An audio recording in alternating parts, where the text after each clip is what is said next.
Hello and welcome back to Let's Talk Real Estate. My name is Kristen Jock with Compass, and on this week's episode I wanted to update New York City residents on the most recent broker fee regulations. So about 2 weeks ago there was guidance given by the Department of State in relation to the rent laws that were enacted in 2019. And basically the Department of State said if you are an agent representing the landlord, then you cannot collect a fee from a tenant. What it didn't say was that an agent representing a tenant can still collect a fee from a tenant, as well as collect the fee from the landlord. So it's a little bit of a double standard. However, the real estate community filed a lawsuit against this guidance from the Department of State. And so a few days after that announcement, there was another announcement that forget what you heard earlier.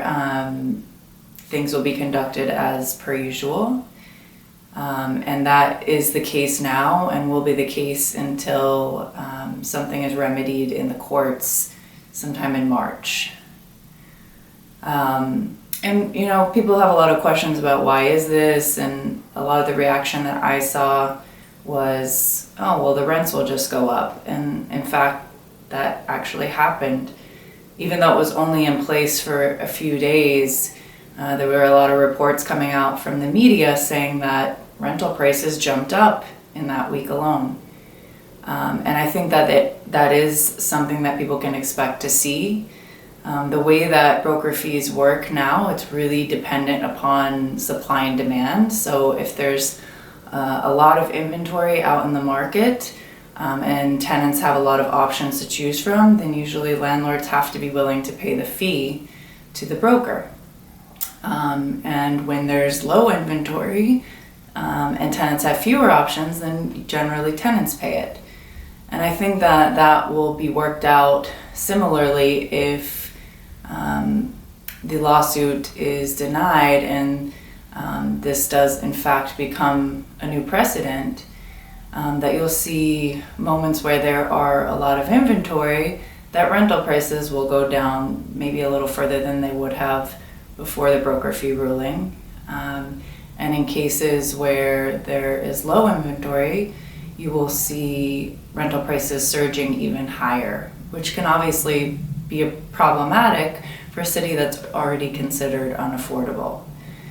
And then when you look at things like rent stabilized housing, which is what I really think that this was enacted to try to protect these specific types of tenants, that's not something that a landlord can do. They can't build it into the rent because the rent is regulated by certain guidelines. So in these cases, it may actually become more affordable for tenants, and it will be more costly for landlords of rent-stabilized buildings. Or, we may see landlords opting not to have representation or not to rent out apartments.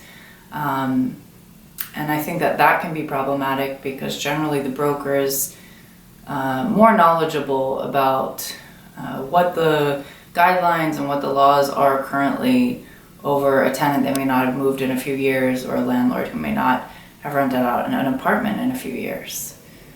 But I will be sure to update this blog post once there is a decision made that will be precedent going forward.